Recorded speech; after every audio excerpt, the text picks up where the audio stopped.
Hello,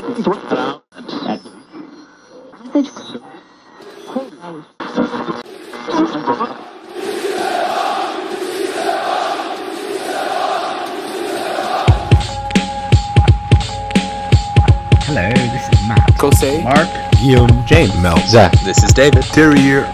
This is PSG Talking. Le seul podcast sur le PSG en anglais. Welcome back to PSG Talking. Today I'm joined by a friend of the show, Jonathan Johnson, as we talk all things PSG. Jonathan, how you doing, man? Hey, doing very well. Thanks, and yourself. Thanks for having me back on. It's been a while. It has. Wish that this conversation was, had a brighter note on it. Hope we haven't had the chance to talk about more Champions League stuff, but it is what it is. Always good to see a friendly face and someone who's very tuned in with what's going on with PSG, not only from the club standpoint, but also the fan base in Paris. Looking forward to today. I guess the place that I would start is, on one of the few positive notes is, last week, PSG had the chance to secure their 10th league title, equalizing Saint-Étienne's record-setting number of 10. Feels like this should have been a joyous occasion, right? But obviously, there were a lot of headlines outside of winning the title with the Ultras leaving. So from your standpoint, just want to get a sense of what's the feeling around PSG, after the title, or are they excited? What's the feeling amongst fans, in the country of where PSG is? And is there kind of a negative effect around this title? Are you seeing maybe the happiness or the excitement isn't what you would have expected or what we would have expected with, such a big number of being number 10? Yeah, I guess, if I was to describe this league title in a few words, underwhelming would be one, conflicted would be another, given that, like you said, it is supposed to be something that is joyous, yet has left a lot of people feeling kind of empty and like it was almost like the minimum service that was expected of this PSG side. I mean, I'd say there's a lot of different ways that you can look at it. I think, first of all, there's always this debate about how much, a French league title is worth or a French cup is worth. At the end of the day, PSG can't change the domestic league that they play in. So these kind of debates are futile. The same could be said of, teams playing in other countries. You can't change the domestic league that you play in. So you have to take that seriously. So when you come to a landmark figure like 10, which only one other club has ever done, in Ligue 1, then I think you have to take it seriously. And we've seen this whole debate, born about whether PSG should be having the badge above the star above the badge on the shirt in celebration of this. We know now that they've released re-released this season's shirt with the star above it to celebrate the achievement. There's debate going on as to whether they're going to incorporate the star into the LFP patch on the sleeve next season. And we also know that Marseille also adopt the star on their shirt, but that's above the badge because of their Champions League success, not because of 10 Ligue 1 titles.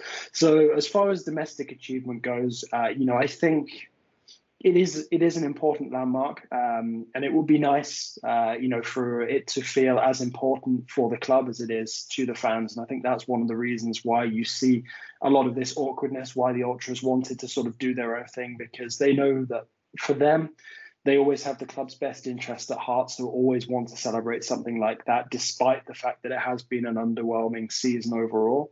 But also didn't sort of want to give that pleasure to the club, who I think many Ultras feel, are responsible for not tapping into the potential that PSG has as a project. And certainly the potential PSG have had for success on the pitch this season with all the players that have been assembled, because I think they view the club as, basically bringing together this assembly of stars without actually really thinking about, what, kind of chemistry, goes into successes like Champions League success. It's not automatically the strongest 11 players that anyone can put out at a pitch at any time that's going to go and win the tournament. It's the one with the strongest bond.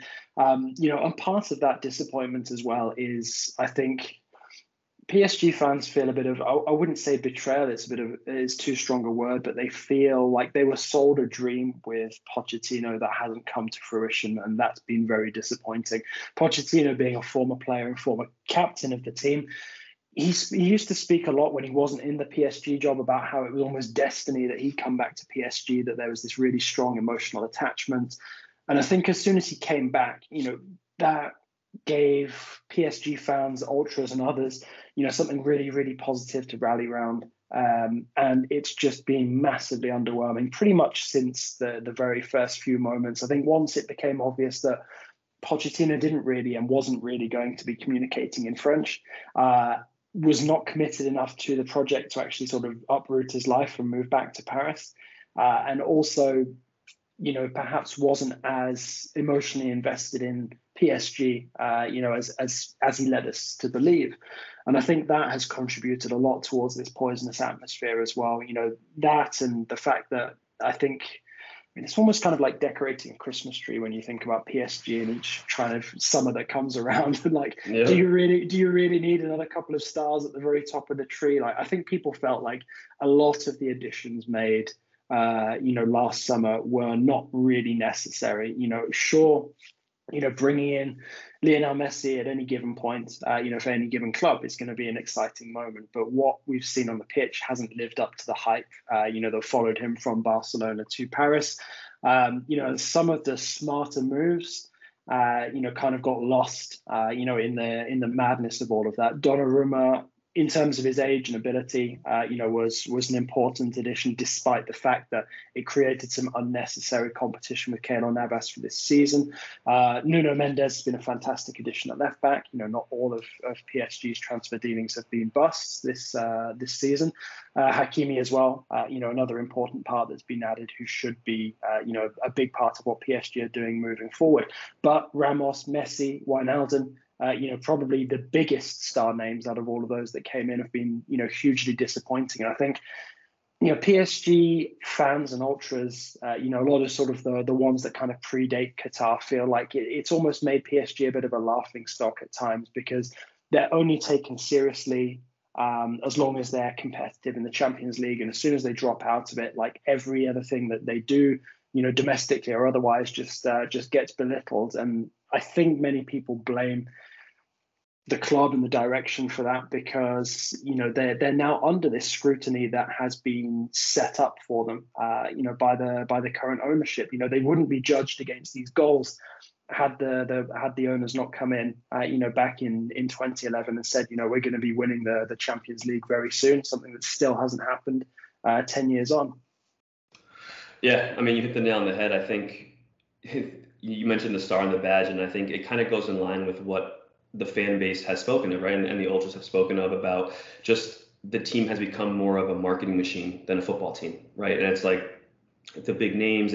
And I've been on record of saying this, Messi is a great player. And I think with time, could Messi, fold in very seamlessly into this? I think he could, but with what PSG needed, I don't think Messi was an answer. At the same time, from a business standpoint, I can also look at it and say, how can you pass up, right, an opportunity to sign Messi and bring him in from a revenue standpoint and to make it all work? But, I think there was the fan divide at the beginning of the season with Leonardo, and just kind of, strictly with the on-field dealings, right, with, who he brought on or lack thereof. And there was a big push of see what Leonardo did from the Leonardo supporters. And as the season has progressed, it's most of the signings outside of, Hakimi and outside of Donnarumma were really just disastrous when you look at it, right? I mean, you look at Sergio Ramos, yes, a great player, but, I look at that from the standpoint of Thiago Silva wanted to stay, right? And the whole situation with him was really just turned into a joke. He came out and was publicly, criticizing the move. You gave him more money than I was even asking for, and look at the way he has performed for Chelsea, right? So it's, again, just focus on bringing in big names rather than focus on building an inherent, cohesively built team, which is PSG's problem for years, right? We're just top heavy, we're imbalanced. It's stars up front without a midfield. It's, the criticism of, defending with, 7-8 as opposed to defending as a team. So I understand the frustration. I think, from Pochettino's standpoint, do you feel like the fan base has been overly critical of Poch? I've been on record as saying that this isn't all Poch's fault, but I've seen some fans recently say that maybe we're too hard on Poch? Do you feel like the jeers and the whistles are justified on his behalf with the product that we've seen, or do you feel like, there's a lot of blame to go around and maybe so much of it doesn't fall on his shoulders? But I do feel like with the resources at his disposal, like you said, he has fallen way short of the target set for him. And again, right, being the former captain, not speaking French, being openly, flirting with Man U. And now we're kind of seeing the shift, right, the last couple of days since Ten Hag has been appointed, where it's like, oh, my focus is here and Mbappe is going to stay. So is it that sense of also now he's like, doesn't know what's next for him, right? Like, what options are really on the table for Poch after this? A return to Spurs? I mean, does he really want to do that? Does that really make sense? Like, what are your thoughts just on Poch and kind of where his future lies? Obviously, most likely outside of PSG. And is the criticism just? I think the criticism is just. I also think that we can't blame everything on Pochettino, but also at the same time, the one thing that I would say, and I know there's been a lot of reaction to it and saying that, crazy to see how PSG fans and ultras are speaking their mind. But I almost think that the criticism and, voicing concerns hasn't been critical enough, hasn't been harsh enough, hasn't been loud enough. And perhaps that's because we hadn't really seen a chance up until this season for fans to get back into the stadium because of COVID to voice, their concern at the way that things had been going. But I think that, it was almost like Poch's time in charge of PSG was split into two halves. One was picking up the pieces after Tuchel, which, I think the fans had to give him time for that. And then also basically Poch being given a brand new team and not being able to get them to gel in his first season. I feel like we're now arriving at the end of that. And we're kind of like at a moment now where none of these parties can really advance together. I don't think Pochettino is alone in being to blame. He does have to shoulder some of that blame because the football that PSG have played throughout the entirety of his spell in charge has been really, really poor. There's never really been any coherence. The first part of that is down to the fact that there was basically no midfield for him to build around. The second part of that is that he still didn't build anything with all of those fancy building blocks that he was given. So, I think that he does deserve a certain amount of criticism. And I think his stock has taken a bit of a fall as well, given that he probably saw coming to PSG as a good opportunity for him to, add a couple of new achievements on his CV. And ultimately, he's only walking away with maybe a couple of the things that he thought that he could win inside of the time that he'd spend with PSG.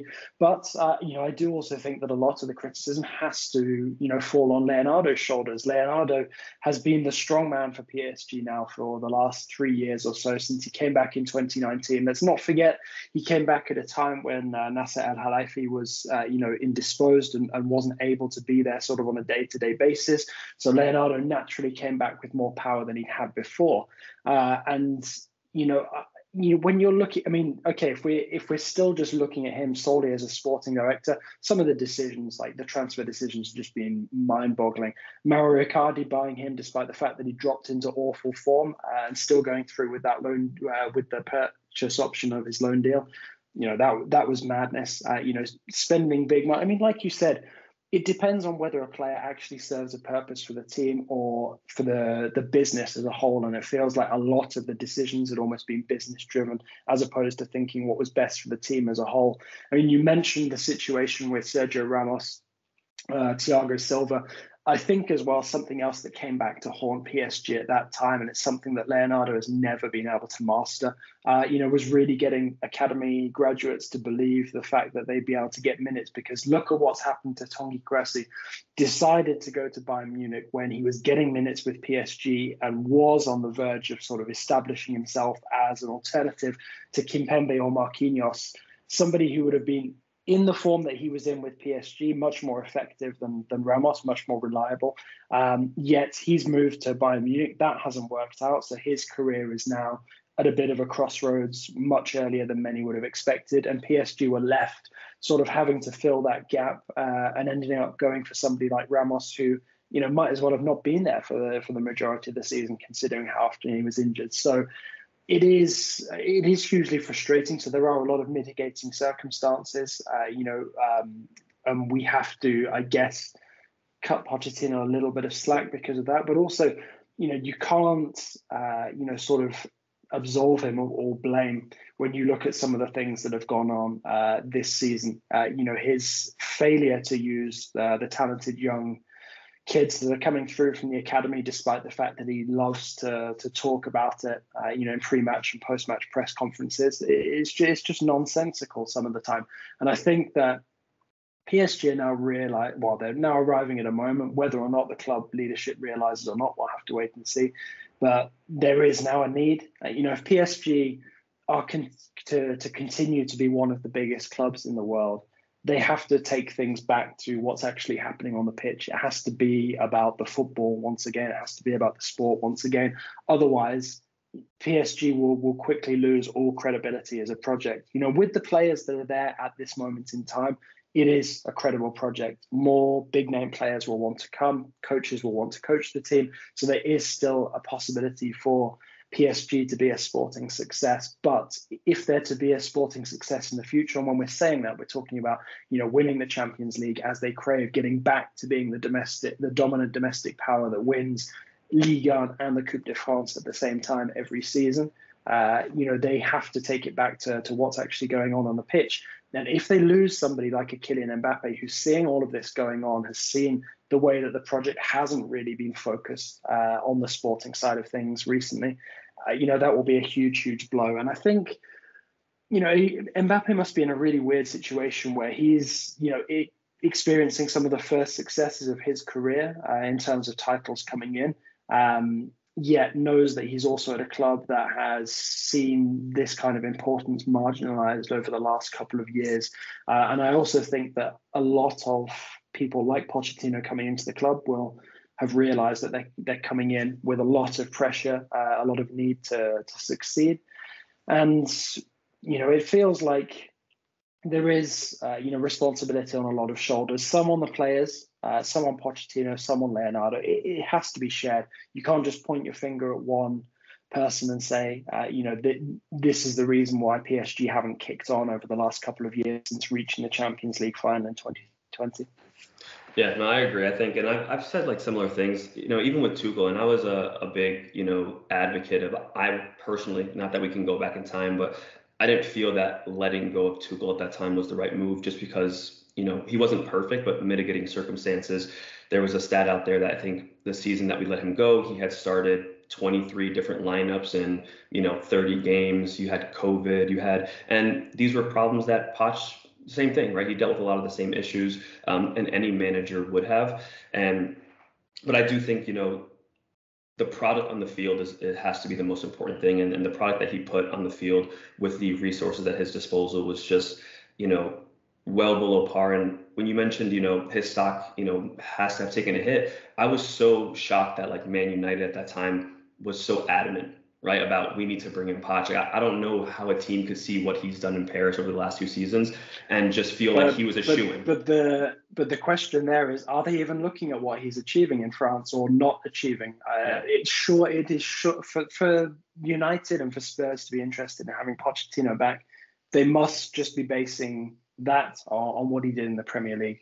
Yeah, no, I agree. Now, shifting that, I guess a good segue into potentially who's next. Obviously, Poch can't go to Man United anymore. We've heard him say things like, he's focused on here. Now, we all know that, you especially being in this profession, agents, players, coaches, these guys are great, at being media savvy and saying the right things at the right time.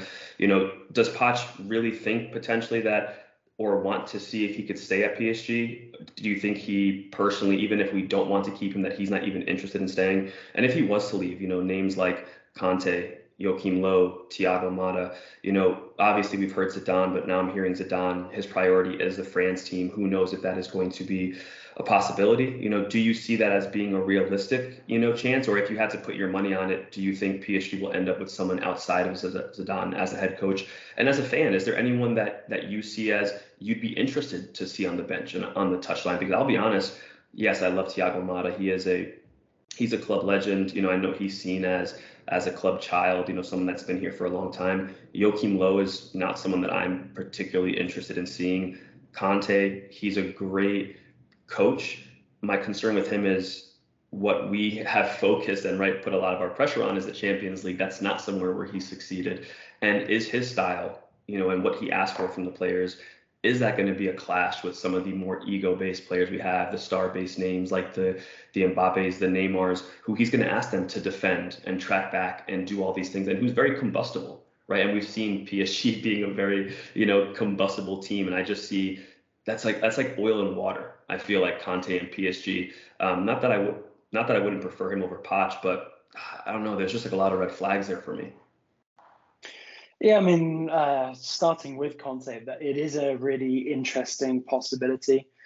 And I don't necessarily think that putting a cat amongst the pigeons would be a bad thing at PSG, because you almost need that to root out. I mean, because the thing is, there's a lot of dead wood in this PSG squad, and not necessarily dead wood in the fact that they can't offer anything on the pitch anymore.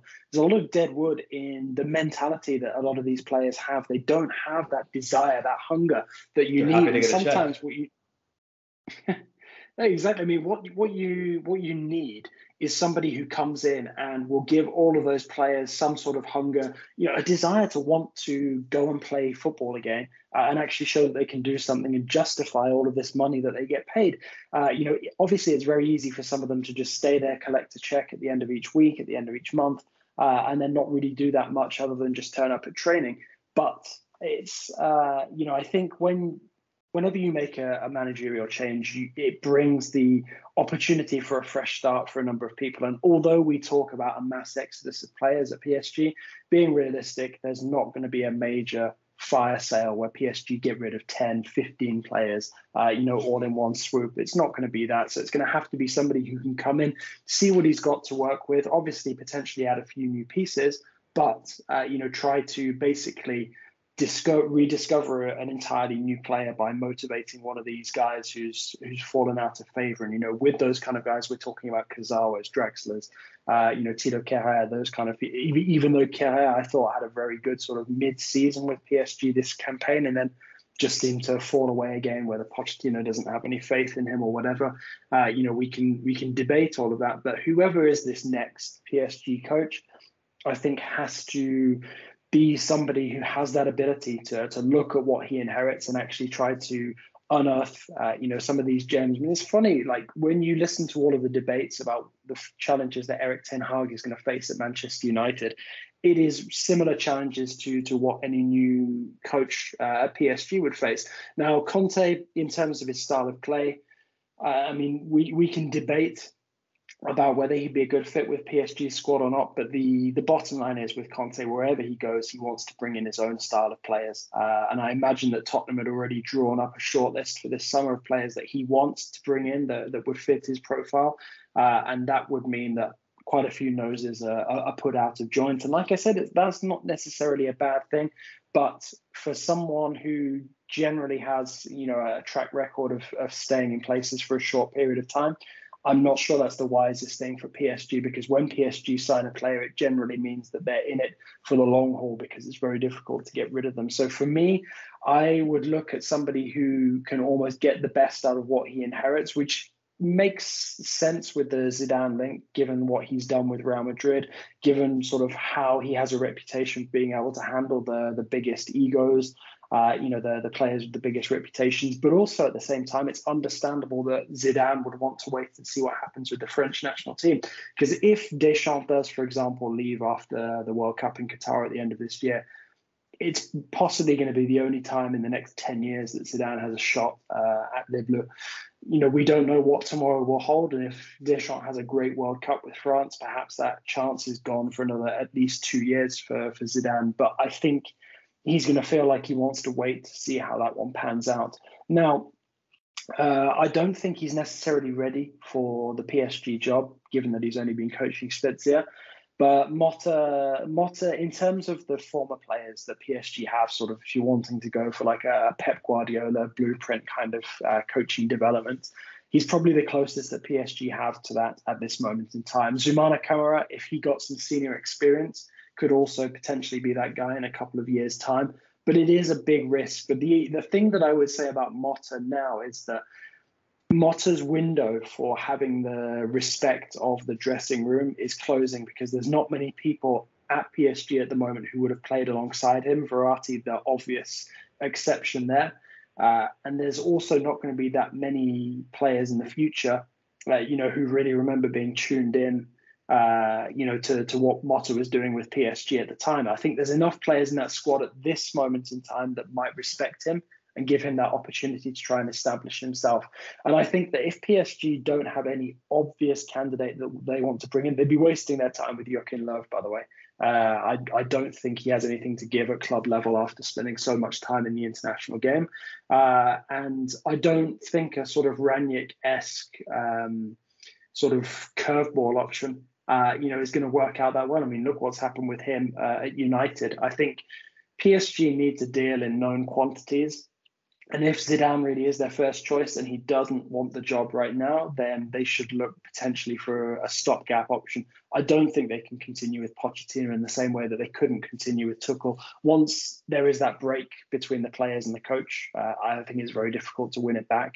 Obviously galling for PSG to see Tuchel go on and enjoy that success, but they knew what they had in him, and at the end of the day, the relationship with the players didn't hold up long enough for him to see out last season. So I think Motta, would be an interesting potential option, maybe a stopgap to give them enough time to work out whether Zidane will take the job or not. But I'm not sure that there's many players in the PSG squad who'd be that convinced by PSG basically taking a gamble on someone so unproven at this moment in time. Certainly not an Mbappe. And I think a lot of PSG's chances of keeping Mbappe will depend on whether they can persuade Zidane to take the job now. So, it is a really interesting poser for PSG. I mean, especially as the best sort of French domestic managerial talent is taken at this moment in time with Galtier at Nice.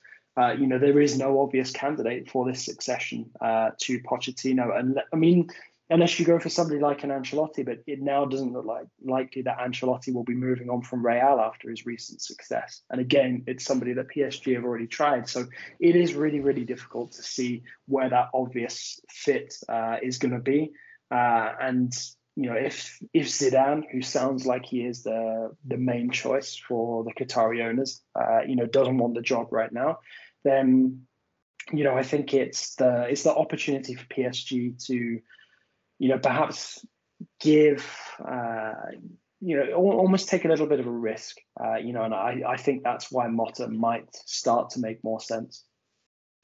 No, it's interesting. The Zidane one is interesting because I agree with what you said. I just think with Deschamps having the golden generation of the team he has, if the World Cup does go well, the Euros coming up as well, who's to say that he is ready to leave, right? And I think how long is Zidane willing to wait to find out, right? Is that something that PSG will probably need to figure out in the next couple of weeks? Like, do you think Zidane will make a decision, or it's possible that he could kind of just drag this out until the final buzzer, until he makes a decision? I mean, I think it is possible that he drags it out. I mean, this is the other thing that's very clear about Zidane is he doesn't want to take over a team mid-season. So he will know that he's taking a risk if he doesn't take a job this summer, that he's sort of out of work until next summer. It doesn't sound, being totally honest, like he's that pressured to get back into the managerial game. It's more a question of waiting to tick off one of the objectives on his list. And a real solid objective for him is to manage the French national team. Another one, perhaps less solid, would be to coach in his homeland. And the only option to do that is PSG. I don't see any way that Marseille sort of develop to be on the same level as PSG anytime soon, both financially and in terms of sort of being able to challenge for every title at the same time. That's rivalry aside. I think that it is basically PSG or nobody else for Zidane. So that opportunity for him to come back to his homeland is essentially exclusive to PSG at this moment in time.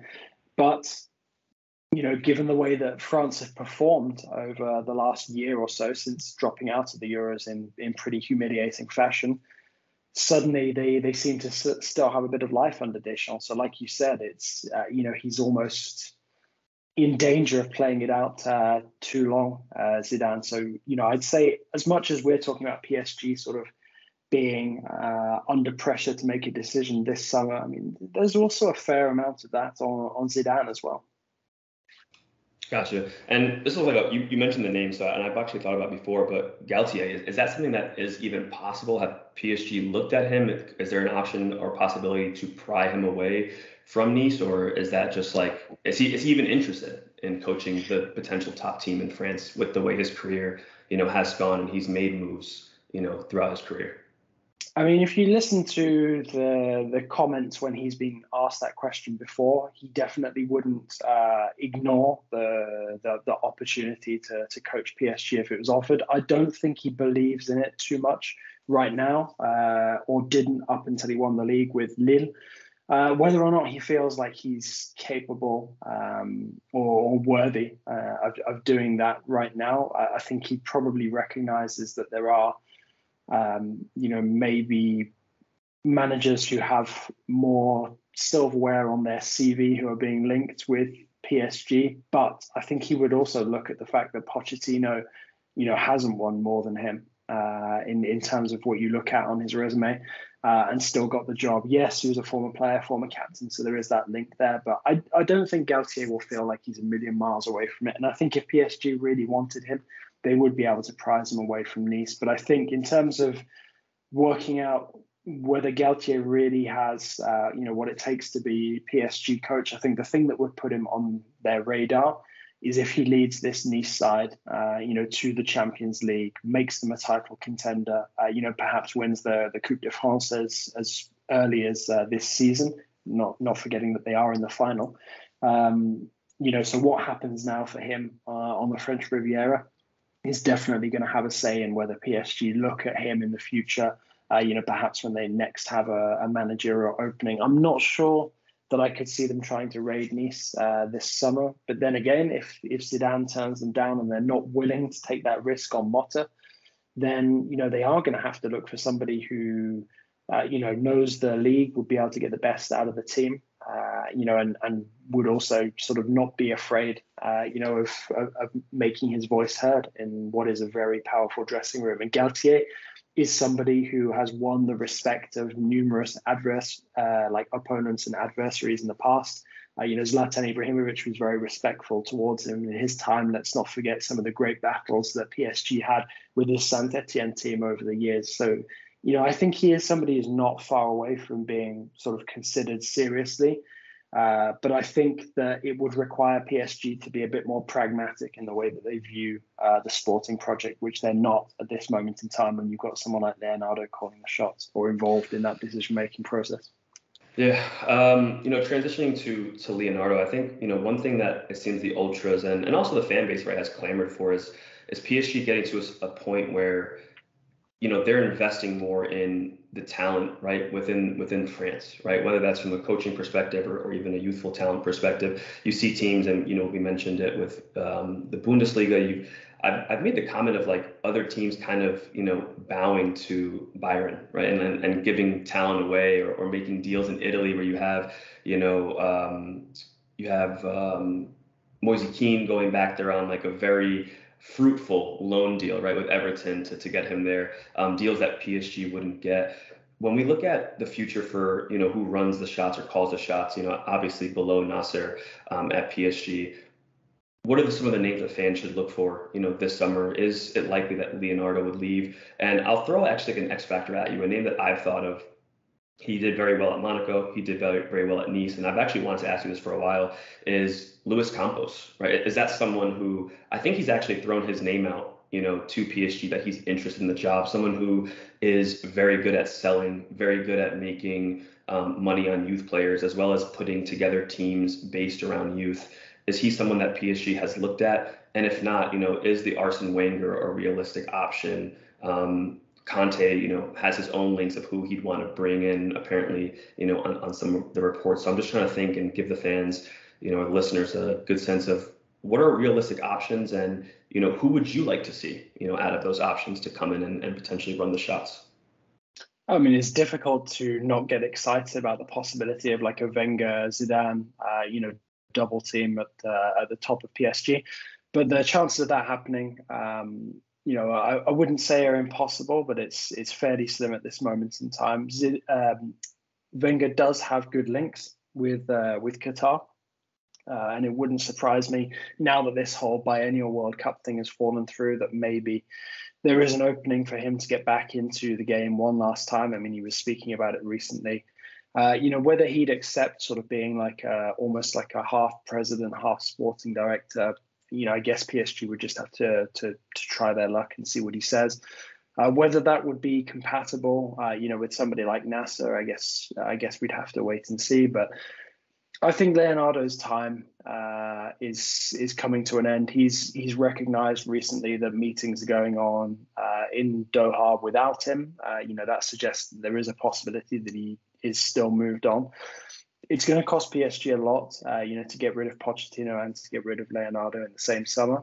But also at the same time, this is a really, really good opportunity for PSG to look at what some of their rivals have done over the last 10 years or so, who's been responsible for that, who's been the architect for that, and whether those people could come in and do a job for PSG. Now, on Campos, who did a great job with Monaco, Campos's network of people has basically been picked apart over the last couple of years by a number of different teams across Europe.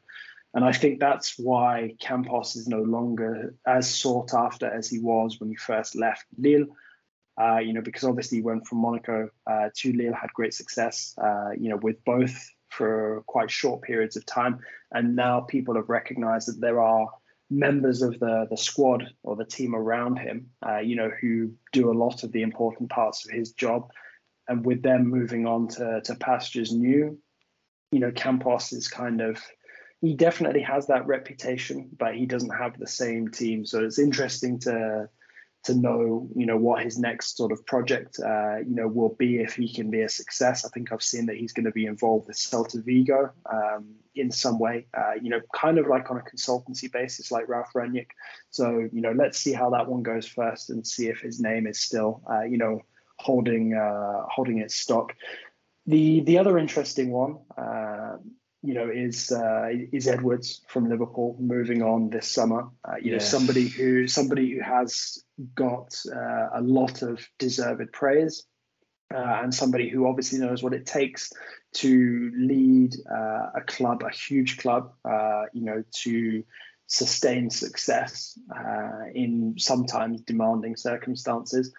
I think that, PSG could do worse than knock on his door and see if he thinks that he could guide PSG to that elusive Champions League success and make them more dominant domestically. For me, I think that would be a smart move, because to me, he's the most savvy operator out there who's available. That doesn't necessarily mean that he'd want the job, but I do think that, it would be a really interesting challenge for somebody like him, given everything he's achieved with Liverpool, over the last few years.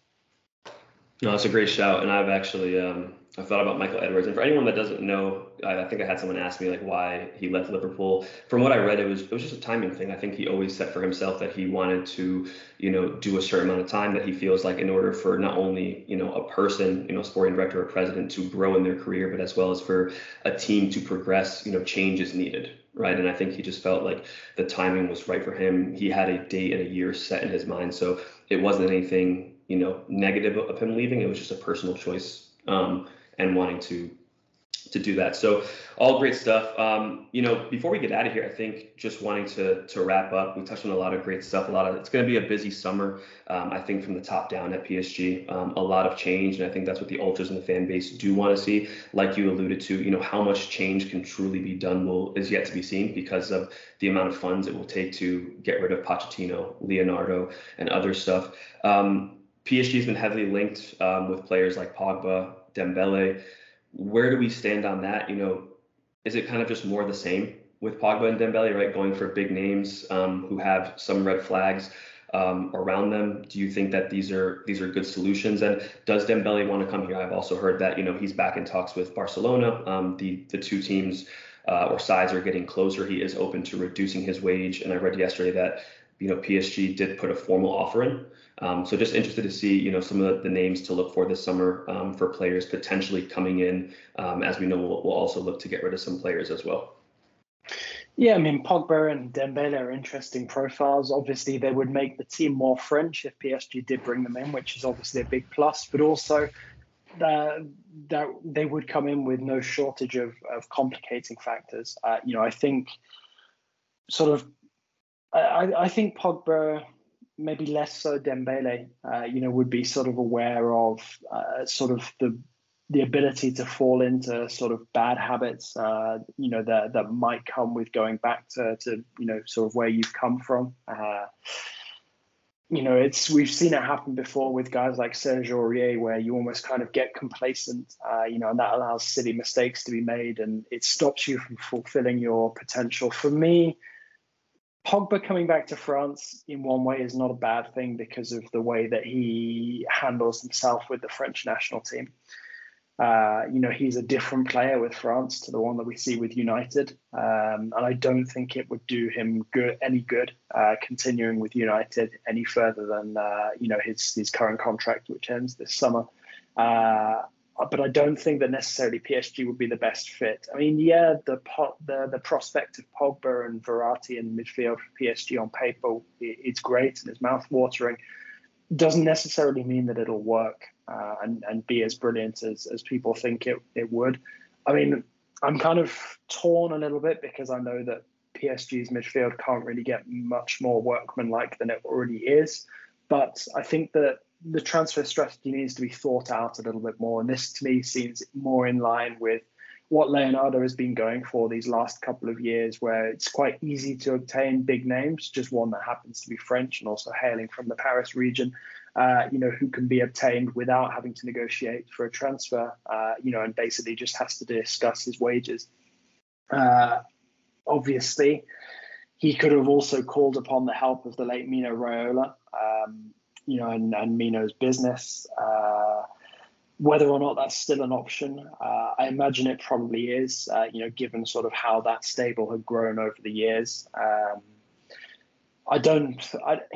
For me, it's one of those where I think that if Leonardo stays, it wouldn't surprise me to see Pogba rock up at Parc des Princes. But if Leonardo is replaced and somebody serious comes in, then I am not sure that PSG will end up, pulling the trigger and bringing Pogba in. That is unless the Qatari decision makers absolutely want to see Paul Pogba in a PSG shirt, which is not beyond the realm of possibility.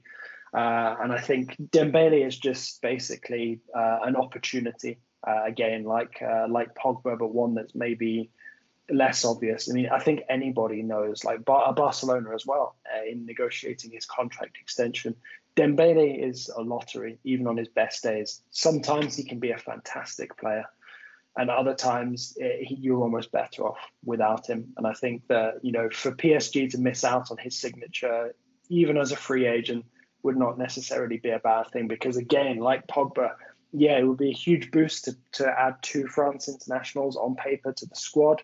But I think there will be a lot of complications, not necessarily obvious ones at the time, that quickly come to surface once they arrive at the club.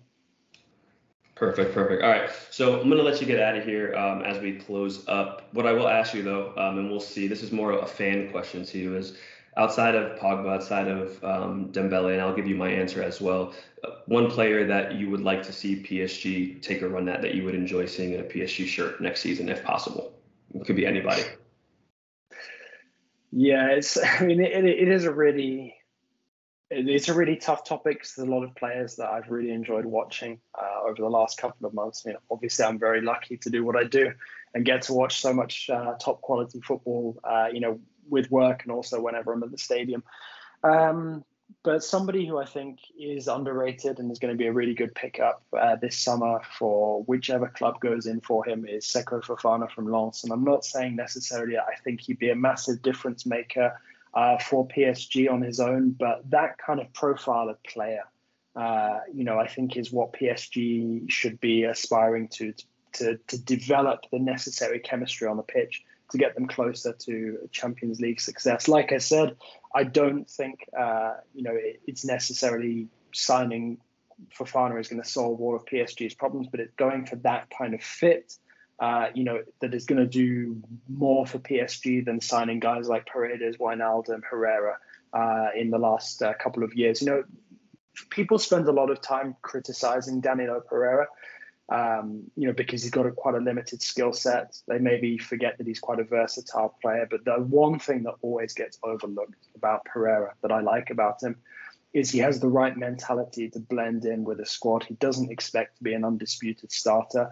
And that kind of guy is the guy that you want adding depth to your squad, as opposed to somebody like a Wijnaldum or a Paredes, someone who thinks that they're good enough to start, you know, who doesn't prove it on the pitch, eats up a lot of unnecessary wage space, you know, and ultimately brings more problems than solutions. You know, I feel really bad whenever I see people crying out for Danilo to be moved on this summer. Same with Kehrer, when I feel that those guys are actually still capable of offering something to the PSG squad. And I'd much rather see a Fofana come in and replace guys like Paredes, Wijnaldum, and Herrera, who I feel have been given a chance and are either too limited in terms of their ability or, you know, just have not settled for whatever reason. Yeah, I think it goes back to your point of building a team, right? It's less about star names and building, you know, a team that works together. And I think PSG does have to do a better job of, you know, I don't want to use the word rating, but really utilizing the French team. I think Ligue 1 is in an interesting place where people continue to criticize it from different leagues and call it a farmers league, but yet the Premier League and other leagues, the French league is the first place they go when they need youthful talent, right? And a name for me that I know this is not a shock to anybody is Tukameni, right? I think for Monaco, you know, I think he's a great young player, but I think these are the types of players that I would like to hear PSG more consistently. The Fofanas, the Tukamenis, the, you know, other players in France that I would like to see them go after more, as opposed to just always running to the Prem or to La Liga. So great stuff. Jonathan, man, always a pleasure to talk to you, man, a friend of the show. We love the work that you do. You know, go ahead and give the listeners, you know, an update on what you're working on, where they can follow you, and any interesting projects that you have coming up recently that we can, you know, support you, which we love to do. Thanks a lot. It's much appreciated. Well, I mean, I guess most people already follow me on Twitter, and that's where you can follow most of my work. So you'll find most of my CBS pieces and other bits and bobs, you know, that come up on that Twitter feed. So yeah, follow me at @JON_Legosip. And yeah, there should be a fair amount of Champions League goodness. I'm sure there'll be a couple more pieces on PSG between now and the end of the season. And then some stuff on France to look forward to for the Nations League as well this summer. Awesome. Well, it's going to be a busy summer. I'm sure we'll speak to you again soon. But until next time, thank you everybody for joining in. John, thanks for joining us, and talk to you soon. Looking forward to it. Thanks a lot. Bye.